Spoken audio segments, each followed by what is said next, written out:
ಇದ್ರ ಬಗ್ಗೆ ಏನಂತ ಅಂದರೆ ವಿಷಯ ಏನು ಅಂದರೆ ಸಿಂಪಲ್. ನಮ್ಮ ಕುಮಾರಸ್ವಾಮಿ ಸರ್ಗೆ ಹುಷಾರಿಲ್ಲ. ಸೊ ಅವ್ರು ಆದಷ್ಟು ಬೇಗ ರಿಕವರ್ ಬರಲಿ ಅಂತ ನಾನು ದೇವರಲ್ಲಿ ಕೇಳ್ಕೊತೀನಿ.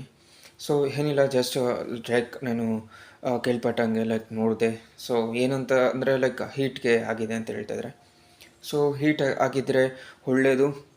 ಲೈಕ್ ಅಂದರೆ ಹೀಟ್ ಅಂದರೆ ಲೈಕ್ ಬೇರೆ ಥರ ಯಾವ್ದಾದ್ರು ಡಿಸೀಸ್ ಆಗದೇ ಇರೋದು ಒಳ್ಳೆಯದು. ಜಸ್ಟ್ ಹೀಟ್ ಆಗಿದ್ದರೆ ಅಂದರೆ ಡಾಕ್ಟರ್ಸ್ ನೋಡ್ಕೊತಾರೆ, ಟ್ರೀಟ್ಮೆಂಟ್ ತೊಗೊತಾರೆ. ಒಂದು 2 to 4 ಡೇಸಲ್ಲಿ ಅವರು ರಿಕವರಿಯಾಗಿ ಬರ್ತಾರೆ, ನಮ್ಮಲ್ಲಿ ನೋಡ್ತಾರೆ. ಸೊ ಬೇಗ ಬರಲಿ, ಅವರಿಂದ ಒಳ್ಳೆ ಕೆಲಸಗಳು ಆಗಲಿ. ಸೊ ಹೆಲ್ತ್ ನೋಡ್ಕೊಳ್ಳಿ ಸರ್. ಸೊ ಪೊಲಿಟಿಕ್ಸ್ ಇದೇ ಇರುತ್ತೆ. ಸೊ ಇದೇ ಇರುತ್ತೆ, ಇರೋರು ನೋಡ್ಕೊತಾರೆ. ಲೈಕ್ ನಿಮ್ಮಿಂದ ಇರೋರು ನೋಡ್ಕೊತಾರೆ. ಸೊ ನೀವು ರೆಸ್ಟ್ ತೊಗೊಳ್ಳಿ, ಕಾಮಾಗಿರಿ, ಪೀಸಾಗಿರಿ. ಏನಾದರೂ ಲೈಕ್ ಧೈರ್ಯವಾಗಿರಿ, ನಾವಿದ್ದೀವಿ, ಜನತಾ ಇದ್ದಾರೆ. ಸೊ ಇದ್ರ ಬಗ್ಗೆ ತಲೆ ಕೊಡಿಸ್ಕೊಂಡು ನಿಮ್ಮ ಹೆಲ್ತ್ನ ಸ್ಪಾಯ್ಲ್ ಮಾಡಿಕೊಂಡು ನೀವು ಈ ಥರ ಆಗೋದು ಲೈಕ್ ತಪ್ಪಾಗುತ್ತೆ. ನೋಡ್ಕೊಳ್ಳಿ ಸರ್, ಆರೋಗ್ಯ ನೋಡ್ಕೊಳ್ಳಿ ಸರ್.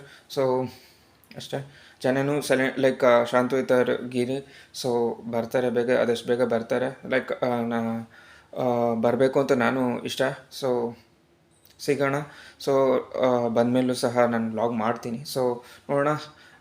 ನೀವು ಹುಷಾರಾಗಿರಿ. ನೀವು ಸಹ ಊಟ ಮಾಡಿ, ಲೈಕ್ ಒಳ್ಳೆ ಊಟ ತಗೊಳ್ಳಿ. ಲೈಕ್ ಈಗಿರೋ ಬಿಸಿಲಿಗೆ ಇಲ್ಲಾಂದರೆ ವೆದರ್ ಬೇರೆ ಥರ ಇದೆ. ಸೊ ನೀವು ಹುಷಾರಾಗಿರಿ, ಒಳ್ಳೆ ಫುಡ್ ತೊಗೊಳ್ಳಿ.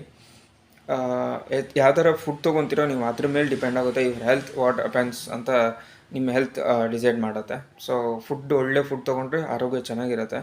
ಲೈಕ್ ನಾವು ಫುಡ್ಡು ಯಾವಾಗಲೂ ಕೆಟ್ಟದಾಗೆ ತೊಗೊಂಡ್ರೆ ನಾವು ಕೆಟ್ಟ ಪಾತಾಗುತ್ತೆ. ಆಮೇಲೆ ಹಾಸ್ಪಿಟ್ಲಿಗೆ ಹೋಗಿ ಚಾರ್ಜಸ್ ಕಟ್ಟಬೇಕಾಗುತ್ತೆ. ಸೊ ಅದ್ರ ಬದಲು ಆ ಚಾರ್ಜಸ್ ನಿಮ್ಮ ಒಳ್ಳೆಯದಕ್ಕೆ, ಹೆಲ್ತ್ಗೆ ಉಪಯೋಗಿಸಿದ್ರೆ ನೀವು ಚೆನ್ನಾಗಿರ್ತೀರ, ನಿಮ್ಮ ಸುತ್ತಮುತ್ತ ಚೆನ್ನಾಗಿರ್ತಾರೆ, ಎಲ್ಲರೂ ಚೆನ್ನಾಗಿರ್ತಾರೆ. ಅಂದರೆ ವರ್ಕ್ ಸ್ಮೂತಾಗಿ ಹೋಗುತ್ತೆ, ನಿಮ್ಮ ವರ್ಕ್ ಆಗಲಿ. ಸೊ ಹುಷಾರಾಗಿರಿ. Be state, be aware, be safe, be healthy. Bye.